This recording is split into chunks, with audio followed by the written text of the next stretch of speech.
Crimson Trace announces Laser Guard Pro for today's most popular concealed carry firearms, combining a red or green laser sight with 150 lumen light, taking personal defense to the next level.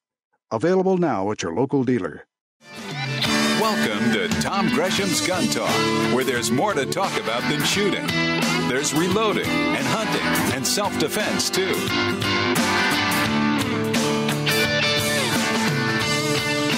It is that time of year. We're at the end of the year, first of the year. It's that time when we start thinking about what just happened, and as we crystal ball it, look forward. By the way, welcome. I'm Tom Gresham. It's Gun Talk. If you'd like to be a part of this, 866-TALK-GUN. As we look forward to 2019, we wonder what's in store. Well, a lot of it's more the same. But what's that actually going to mean? I took this opportunity to bring in a good friend of mine. We've been partners in crime on a number of different things. Jim Shepard is the creator of the Outdoor Wire, the Shooting Wire, the Dealer Wire, the Tactical Wire. All these are newsletters that are free newsletters, email newsletters that you should be getting because they will help you become the most informed person in your group. Hey, Jim, how are you? I'm fine. I don't know if I'm the most informed person in my group, but I try to keep up. Well, you know what? As our groups get smaller and smaller, we got a better chance. That's true. It's the 108-year-old lady said when somebody asked her what was the best thing about her age, she said no peer pressure. I love it. Well, you are a keen observer of all things firearms from the gear side because you have inside knowledge of a lot of things as well as the political side of things. I guess first, let's talk gear because it's been an interesting year. We had a lot of interesting new products out, and I don't see any end to that. Each time you think there's nothing else they can do, here they come with more stuff, don't they? That's awful, isn't it? Yeah. They're just. It seems to be a constant supply of new things. I think a lot of the stuff this year has been what I call reflavoring the same ice cream. We get new calibers and stuff. But I think this year we're going to see a lot of actual new product coming out. We're going to see some things coming out. I can't say much about it because I can't. But I know there are a couple of companies that are coming out of things that are really out of the area you would think was in their wheelhouse. So it's going to be fun to see this year. Well, and part of that is that sales have actually not been bad in the gun world, but they've not been what some of the companies would like. And it's that old deal of, nobody ever walks into the booth and says, what's old? New products sell things. Yeah, well, one of the best observers of the business retired last year, and that's Mike Pfeiffer at Ruger, and he said, I'm the one-trick pony guy. I said, what do you mean? He said, my one trick is I'm always bringing something new out, and it's worked. And that's kind of the way it works. I mean, we're all into the old things. You and I both like old guns and old calibers and all that other stuff. But boy, I sure get lathered up about new things too. And I think that's a lot of it. And the other thing is new things coming out involve new shooters. And that's where a lot of the market is. It's the new guys. Let's face it, there are fewer and fewer of us every year that have been around as long as some of us have. And there are more and more who are new to it. And things are coming out, I think, that are great. We're getting guns that are getting people excited about shooting. And sometimes we get so wrapped around, we forget that it's supposed to be fun. And look at what we saw this year. The P365. You got new calibers, the 6 millimeter. They got the 6.5 Creedmoor, and then the 6 millimeter Creedmoor. A lot of things going on. Some new shooting games that are driving things. The long range shooting, but also the PRS shooting. And there's weirdly enough a really big increase in interest in product in the 10 millimeter again. Oh, I know, and that tickles me to death because that I'm about as big a 10 millimeter fan as there is. And I'm excited about it. It's got me dragging some of my old 10s out of the safe and going, oh yeah. And then you got companies.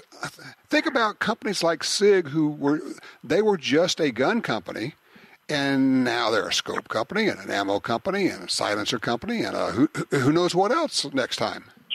They have done the old business expression, vertical integration, as well as just about anyone I can imagine. And, they manufacture their own ammo. They don't private label it. They're, right. I don't know anybody's making their own scopes technically, but, they've got their own line. They've got their own look. And they're doing quite well with it. They've gone from being a gun company, I think, to probably being the gun company right now. They're probably the hottest horse in the race. Interesting. Now, let's switch from the gear to the political side of things, because 2018 was, I think, a watershed year in terms of the Bloomberg money and packaging and preparation paying off for them, taking advantage of the Parkland school shooting, where they had this instantaneous and spontaneous, amazingly funded protest march. And frankly, I think it has done the gun ban industry a lot of good. 2018 was it's hard to say it was a push year, but if you were playing blackjack, I think you'd say that, because both sides did very well this year. I think in the long term, the best news that we could get was the Supreme Court. But I also think that the midterms were not good for us, because we saw some super majorities formed in California and New York. There's basically nothing that gun people can do. Same thing in New Jersey and other areas. But we saw some good things, too. We saw, Claire McCaskill is out in Missouri. We saw what I call a semi-supporter in John Tester losing in Montana. And the other things I think are good news, Tom, is we've seen some of these people who are doing all this virtue signaling getting their clock cleaned in the business world. And if Dick's the chairman of the chairman of Dick's didn't own Dick's, he wouldn't be at Dick's. but he still is a chairman. Yeah, he is chairman, and he's also the largest shareholder. Yeah. So he has we have that. Yeah. And I think another thing that's probably going to come even more into the public next year is some of the problems, and I hesitate to say this because I don't want to knock the people that protect us as well as anyone, is some of the problems at the NRA have just gotten too large to ignore. Yes. And the organization has had some issues. It's frankly, and it will upset people, some folks, but it's probably time for a shakeup. The folks who've been leading that have been there an awfully long time, and when you start peeling back some layers, there's stuff there that and what has happened. And this is part of the Bloomberg money. They funded this phony news organization called The Trace. And it is totally phony, but they poured enough money into it to be able to attract some investigative reporters, and they are digging into the NRA. And, if you turn 20 or 30 top investigative reporters loose on almost any huge organization like that, you're going to find some stuff. Sure you are. And if you turn the 20 or 30 top-level investigators loose with 165 assistants, it gets really sporty. There are over 200 people at the Trace doing nothing but tracing and backtracing the NRA. And I think that's going to point to a lot of problems for them in the future because, like most good propaganda, it has just enough of a germ of truth in it to fire people up. I think you're right. 2019 is going to be an interesting year to watch what happens on that front. Speaking of which, let's spin out to the Bloomberg money and the difference it has made and is making. It's made a huge difference. You've got the money to go out and hire the best hired guns. You hire the best spontaneous demonstrators. They have the best looking spontaneously hand-lettered signs. And you get out there and you start to buy influence. And that's what counts. And they're getting the job done, in the area that concerns me the most, and that's on local and state levels. Yes. That's what I was going to say. One of the things that people don't understand is that the NRA has a field rep who covers 3, 4, or 5 states, one person. And the Bloomberg Group will put 6 full-time people working a single state. And they are always working on legislators and the media. They're meeting with the media all the time, not just when there's an issue, but they're there all the time providing background, basically establishing that they are the reliable and trustworthy source on all things gun. And, familiarity is the best thing you can do with a journalist. Is you don't want to try to win their favor, but you want to become somebody that they can go to. And they've been very, very good at that. Now, I have been kicking around. I've been working on an article about the NRA, not breaking any ground or anything, but someone asked me if you could do one thing that you thought would help the NRA, what would you do? And I played what if with it, and I'm going to tell you what my crazy left field what if is. If it were left up to me, in an ideal world, I would hire Jeff Sessions to be the new Wayne LaPierre for the next 3 years, and I would turn the former Attorney General of the United States loose in Washington and let him do what he knows how to do and square things up. Whoa. Now, that's a fascinating idea. Wow. Okay. And, all right. And then while you're doing that, you're grooming a new executive vice president who is from outside the organization, but is a true believer and comes in and knows how to do the job. And while you're at it, take that 75-member board of directors and drop it down to about 12, which can actually function. And that. Make it and put a new 12 in there. No, but you put 12 people who have no experience with that before. Exactly. And, Jim Shepard, look, I got a scoop, my friend. Tell people where they can sign up for your new newsletters. Well, they can just go to theoutdoorwire.com, and by the end of this week, we will have it up where they can sign up for any of the wires at a single site. Fabulous.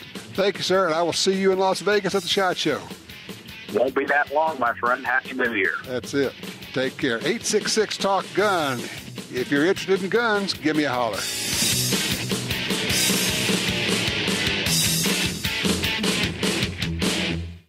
Pure accuracy. That's what a great rifle is all about. That's the Mossberg MVP Precision Rifle. The MVP Precision has it all. A bolt action that accepts AR-style magazines, sub-MOA accuracy, aluminum chassis system with slim profile handguard, Mossberg's lightning bolt action trigger system, chambered for the 6.5 Creedmoor, 224 Valkyrie, 308 and 223. Available in 24 and 26-inch threaded barrels. For your long-range precision needs, it's the MVP Precision. Mossberg.com. That's Mossberg.com. You got your carry permit, and that's good. But you know you could use more training. Get the DVDs, which have what you need. Springfield Armory presents Concealed Carry 1 and Concealed Carry 2 with Bata Group. Learn specific concealed carry skills from Top Gun fighting trainers. Get trained. Be prepared. This really is life and death. ShopGunTalk.com. That's ShopGunTalk.com. For 36 years, the U.S. Sportsmen's Alliance has been fighting to protect hunting, fishing, and trapping for sportsmen from coast to coast. Today, we are under constant attack from extremist animal rights groups who want to end your ability to hunt in the U.S. Join us to protect our sporting heritage and our way of life outdoors. To join or for more information on how you can help, go to ussportsman.org. That's ussportsman.org. Crimson Trace announces Laser Guard Pro, designed for today's most popular concealed carry firearms, combining a red or green laser sight with 150 lumen light and featuring instinctive activation. Laser Guard Pro takes personal defense to the next level. Available now for the Smith & Wesson Shield. Visit crimsontrace.com to find a dealer near you and to learn more about why Crimson Trace is making laser sights standard equipment.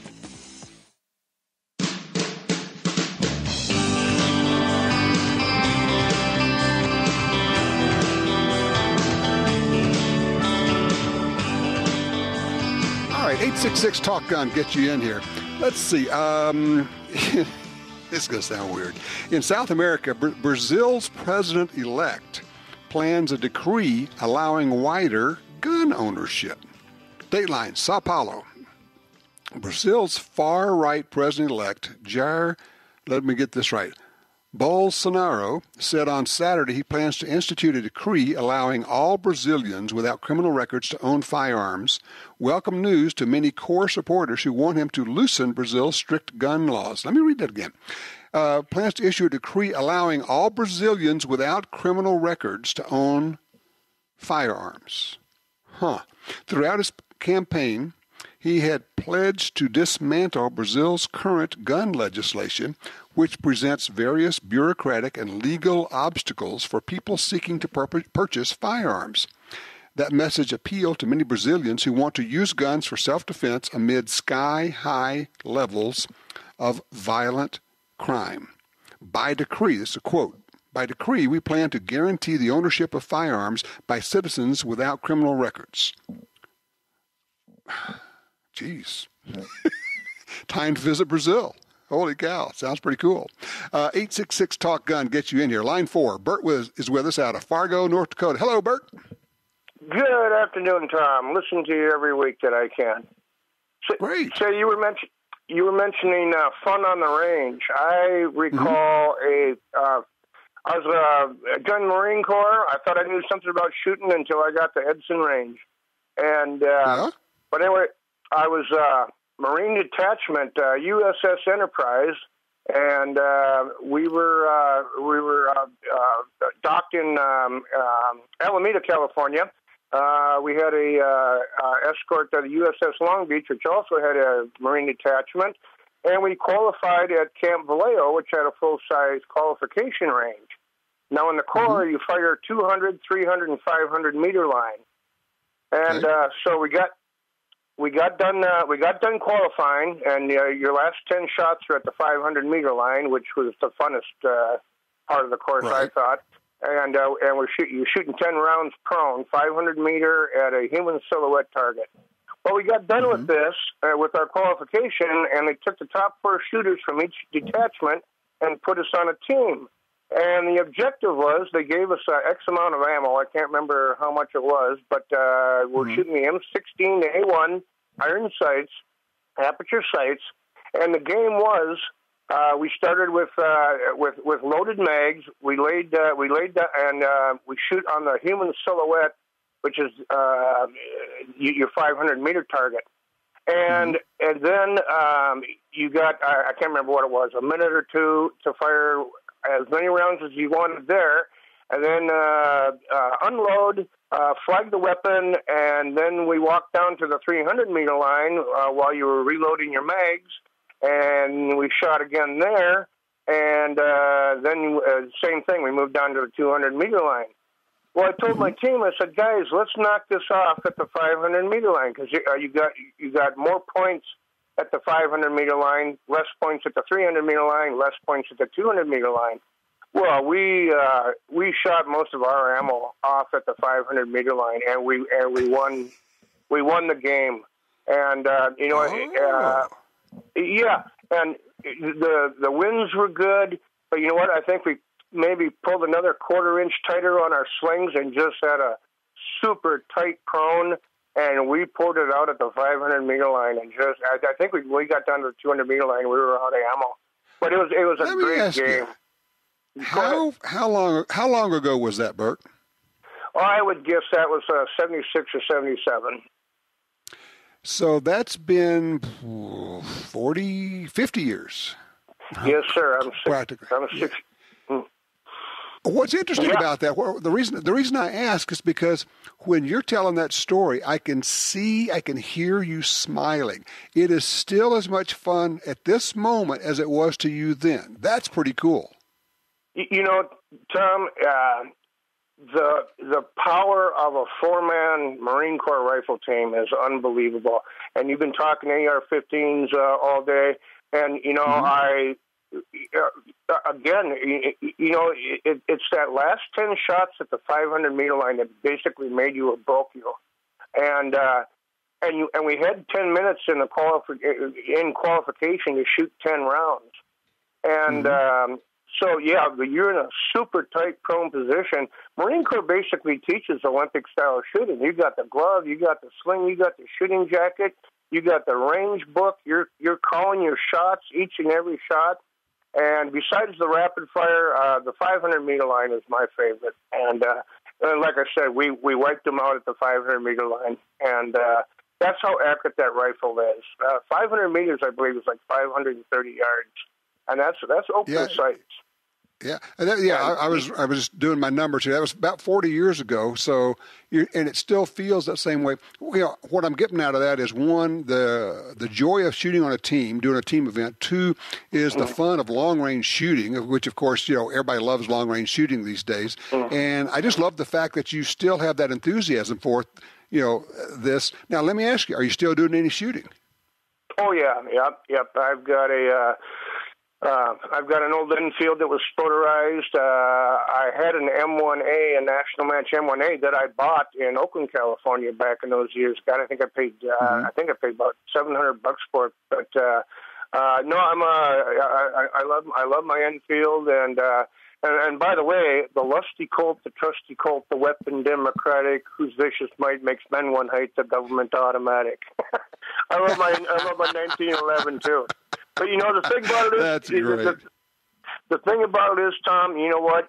When you do your part, when you're in a great tight position, and that rifle bounces back right where it was when you squeeze the trigger at the 500 meter line, you can pour it out, and it's a very, very accurate weapon when you're doing your part. When you Bert, give it. Hey, Bert, look, I got to scoot, man. I thank you. I'm just loving your enthusiasm for this whole thing and sharing the stories, and thank you for your service as well. Thank you, sir. That's a great story. And yeah, people don't understand, when you get somebody that really knows how to use a rifle, you get a team of 4 people that know how to use rifles, look out. It's amazing what they can do. What's your story? What kind of games do you like shooting? I'll tell you one of my favorites when we come back. I heard the click, click, click of her stiletto heels coming down the hall. And I caught her perfume before she opened the door to my office. And she stood there looking like $1,000,000 tax-free. I want to talk to you, she said. Come back later, I said. I'm listening to Tom Gresham's Gun Talk right now.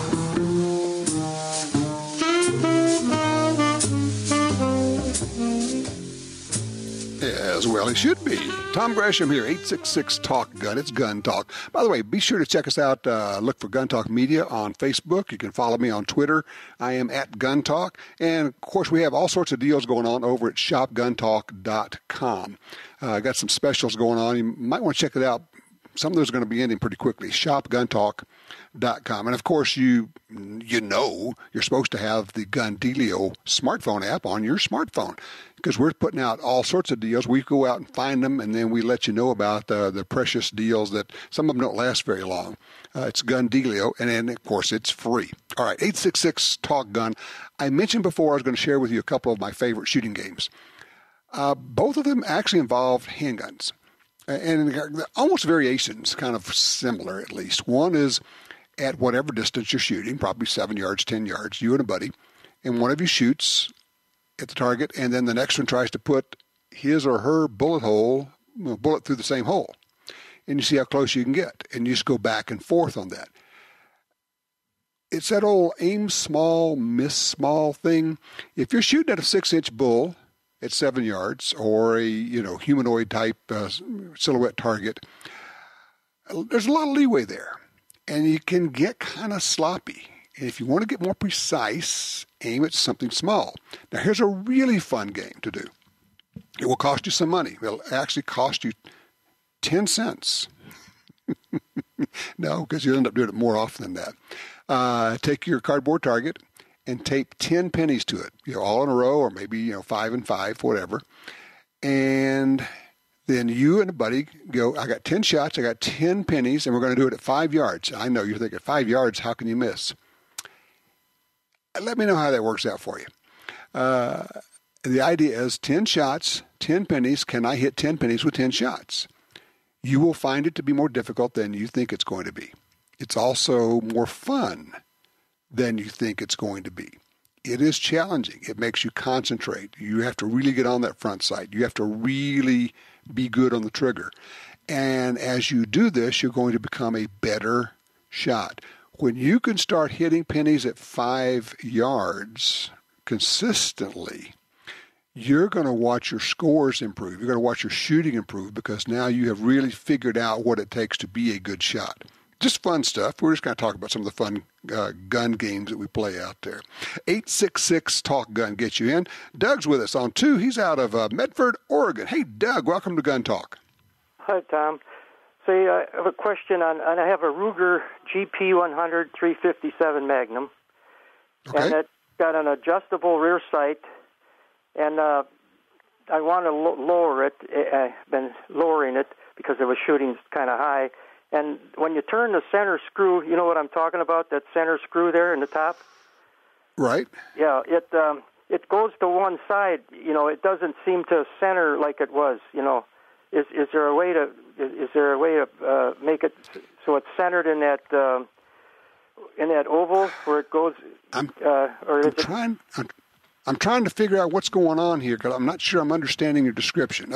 So you've got the screw that goes down through the sight rail. Basically, it's a sight rail into the top of the revolver, right? Yeah, it's the rear sight.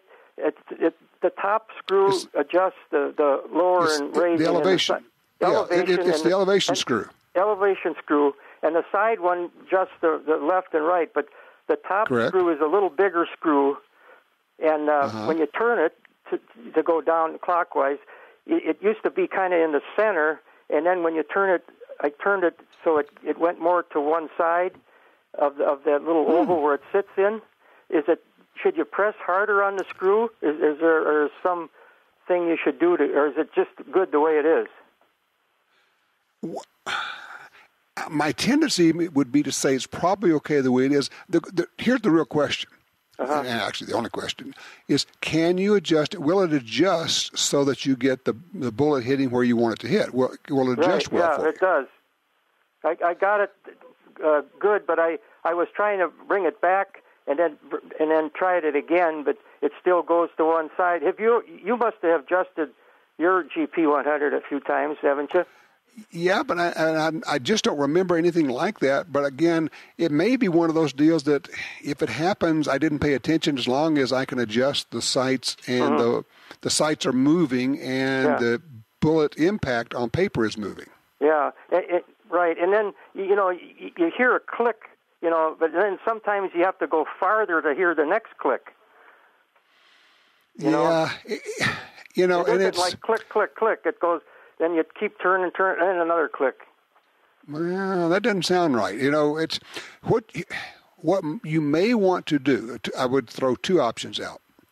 Do you have more than one of these revolvers by any chance? I've got a LC R, I think it's called, with the 3-inch, and it's got one of those too. Rear sights like that. Does that sight work the same way? Are you seeing the same thing there? Well, I think so. I don't really want to touch any of these things because I thought I have to because it's shooting too high. So I had to lower it a little bit. How much high is it shooting at what distance? At 15 yards on the bullseye, I was shooting about 8 to 10 inches high. So I got it down to right on the bullseye by lowering it. Okay, so you were able to get it to go to where it's supposed to. Yeah, I got it real good. So I'm just going to leave it there, but I'm just wondering why it doesn't, there's a little play in that. It may just be that's just what it is, but honestly, if you have it where you want it to and it's hitting where it's supposed to, I'm with you. Don't touch it. Don't mess with it. Just be happy. Right, okay. I just wondered if you noticed anything when you did yours. I have not. I don't remember anything like that, but like I say, if you got it where you want it to go, I'd say quit fooling with it. Look, I appreciate the call, Doug. I got to scoot because we got Ron on line 1. I need to run down to Surprise. I believe that's Surprise, Arizona. Hey, Ron. Hi, Tom. Yes, it's Surprise. I have solved an issue of long-term storage in my ammo. I always buy an extra box when I'm buying it, or I hand load a couple of 1,000 rounds. Right. I vacuum pack it. You're talking metallic ammo? Metallic ammo, shotgun ammo. I get one of the food savers, and I just vacuum pack all the extra ammo that I have. So what's the thinking? What do you think is going on when you vacuum pack it? Well, it's keeping the metal cartridges and the paper away from elements of maybe moisture or whatever that would corrode the brass. Yeah. So I kind of like the idea. One of the things I like about I have the food saver thing that you're talking about. I use it when I'm packaging meat, deer meat, and all that. And they're just easy to use, and they really work well. I will have to admit I'm having one of those forehead slapping moments. I've never actually thought of doing ammo that way. I kind of like it. Well, I'm shooting ammo that I loaded 10 years ago, and some of my shotgun ammo that I bought that's factory, I have no issues. Well, and to be fair, I shoot a lot of ammo that's 10 years old. I haven't done that to it. I'm having no issues with that. But I have recently had issues with some 40-year-old shotgun shells that were plastic, but that may be just a case of the plastic aged enough to where around the crimp it was splitting. But at the same time, especially if you said, okay, I'm going to be putting ammo away that I'm simply not going to shoot. This is my, in case of Armageddon or EMP or the end of the world scenario, and I want to have a few thousand rounds that I can just put away and not worry about. I like the vacuum packing idea. That's cool. I was living in an area of Oregon where there was a lot of moisture. That was what I was concerned about at that time. Now, did you do anything while you're doing the sealing to protect, to keep the moisture out? No, when I bought it, I was in a dry area, heated, just vacuum packed it, and then I put it in ammo cans. Okay, sounds good. I appreciate it. That's a great idea. Thank you, sir. That's with this call we have passed that along. Is anybody else doing any kind of vacuum sealing or putting desiccants in or storing ammo? How do you store your ammo? I would really like to know that one. 866-TALK-GUN. I'm Tom Gresham. This is Gun Talk.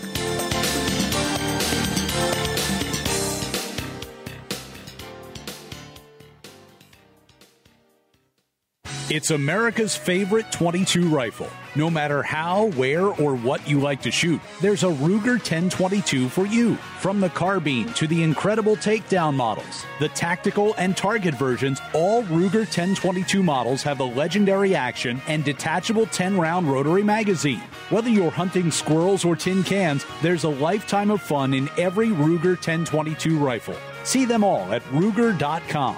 That's Ruger.com. Since 1937, Ducks Unlimited has led the charge on wetlands and waterfowl conservation.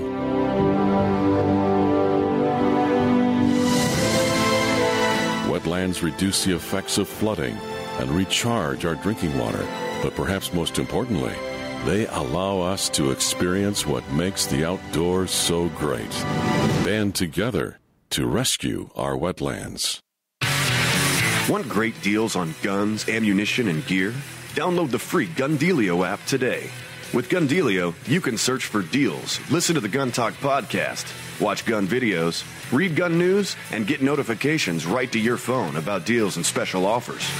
Save money on the products you want from the companies you love. New deals, discounts, and rebates added daily. Gundealio, available for free in the App Store and Google Play.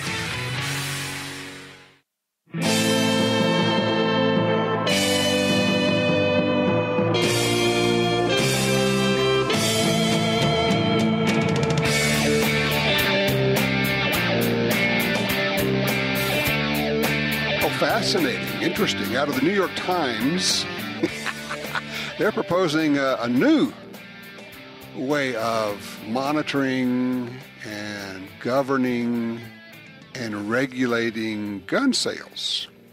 New York Times columnist Andrew Ross Sorkin I'm reading a piece by Larry Keene from the National Shooting Sports Foundation. He says, Andrew Ross Sorkin has figured it out. Criminal misuse of firearms is the fault of none other than credit card companies. Larry goes on to say, the idea would be laughable if it weren't for the absurd assumptions that Sorkin makes to achieve this radical agenda. We weren't the only ones who thought so. Several news organizations and think tanks quickly jumped in and called in an effort to kill the Bill of Rights. Sorkin, here's the deal. You're in a column that says that if credit card companies would simply not allow their credit cards to be used to buy guns, that would accomplish a lot. And if they're not willing to do that, at least they can track sales, because they track a lot of other things. And that way, if somebody buys a gun, they could be instantly on the list. If you buy more than one gun, well, you would be triggered at that point, of course, and that would be flagged. And so he's saying that what we need is for the credit card companies to get involved in this and step up and do something. Well, there's nothing like totalitarianism. If they can't get it through the government, the gun banners will do it any way they can. The problem for him is that the credit card companies go, no. Visa and MasterCard both said that doing such a thing would set a dangerous precedent. Wells Fargo, according to the own column that Sorkin wrote, said gun regulation is the responsibility of the government, not corporations. And then even the ACLU, which is generally not a real friend to gun ownership, they said the prospect of monitoring is, quote, enormously intrusive role in American life. Fascinating. The gun banners, and I know I've said this before, and you really have to take it to heart, they never give up. They absolutely, occasionally now they actually come out of the closet, so to speak. Because it used to be they hid the fact that they really wanted to ban guns. And they said, no one wants to take away your guns. Even Obama kept saying, no one wants to take away your guns, except that we actually do want to take away your guns. And we will do that, and we have done that in many places whenever we can get away with it. But no one wants to take away your guns. Really? You know we don't believe that anymore, right? You know nobody swallows that stupid line anymore. Of course you want to take away our guns. You already have passed laws in some states that say you can no longer own a full-capacity magazine. You're required to turn them in. Even if you bought it 30 years ago, it was the magazine that came with your pistol, your Glock 17. In New Jersey, you can't own it anymore. But no one wants to take any of your stuff away. We'll just ban it and make sure that if you own it, you become a felon. So they will resort to anything. When they can't get it done through legislation, which is like the will of the people, then they say, well, we'll just get it done by edict. We'll get it done by regulation, where some bureaucrat issues some kind of regulation. Or we'll even try to get credit card companies to do it. And while we're at it, we're going to try to get as many of these gun-free zones put in. And that way you won't be able to carry your gun in there. Oh, that would require you to leave your gun in your car where it can be stolen. What, that's safer somehow? It's bizarre. But trust me, they never give up, they never have, and they never will. And the fight goes on forever. 866-TALK-GUN. Be right back with more Gun Talk.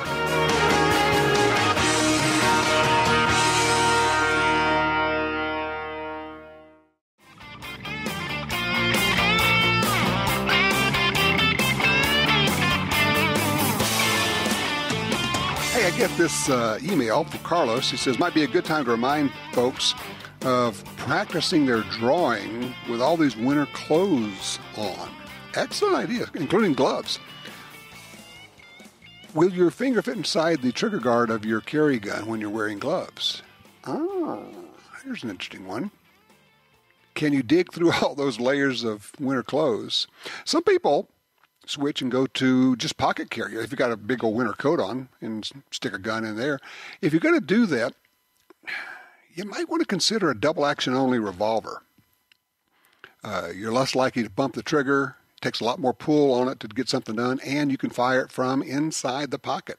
If you do that, a tip here, okay? If you decide you have to shoot or going to shoot from inside the pocket, take your hand on your revolver and shove it forward inside your coat to basically stick it as far away from your body as you can, sticking it forward. It actually helps you aim as well as keeping all that fire and everything else away from you. But it might be worth practicing with an old coat. Just kind of a fun thing to do as well. But just an interesting thought to consider the changes necessary as you dress differently for winter, all that winter clothing. A thought or two just as we head into 2019. There are so many opportunities for us to do things for others that actually help us. And I'm thinking specifically in our world, our firearms world, of people need instruction. People respond well to being invited to the range. I know we talk about this a lot, but it is one of those things that you're doing good for others, but I'm just going to tell you, and this is the reality of it, it's a real selfish thing to do. It's a good kind of selfish, because as much fun as they're having when you take them to the range, it's not as much fun as you're going to have when you do that. If you want to increase your personal pleasure, your just enjoyment of life, getting involved and helping other people, if you just say, hey, I'm going to take people to the range, I'm going to invite people to the range, I'm going to, I'm going to get involved, maybe even become a certified firearms instructor, although you don't have to do that. You just have to know how to introduce people to shooting in a safe manner. That's what they want to hear. They want to hear that it's safe. Above everything else, take it slow, take it easy, start them with low recoiling guns, start them up close, ensure success. Ensure success. And in doing that, you increase the number of people who are shooters, the number of people who are more inclined toward gun rights. So you're doing good. At the same time, you're helping others and you're having a ton of fun. I just can't emphasize enough how effective that is. Every time we do research, that's the one thing that we find out is that people say, I'd go shooting if someone would invite me. And then when they do go shooting, they go, well, that was fun. And then all of a sudden they're going, well, a lot of that junk I've been reading is actually not true. What happens is they change from talking about gun owners as those people to us. Instead of it's them, it's us because they become us. Pretty cool. In the meantime, yes, the fight continues, and we're going to have to keep it up. However you can, I would ask you to consider rededicating yourself to the Second Amendment fight.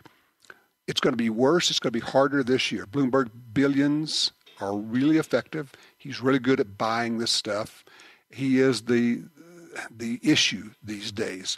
But we have numbers, and we have logic on our side. And if you get involved, I'll help. Follow me on Twitter. I'm at Gun Talk. Keep sharing Gun Talk here. And feel free to contact me, and we'll keep doing whatever we can do. In the meantime, be safe. Hey, buy a new gun. Always a good thing. And we'll keep bringing you the news. Thank you so much for listening to Gun Talk through the years. I personally appreciate it more than you can imagine. I'm Tom Gresham. Here's looking at a great 2019 for all of us.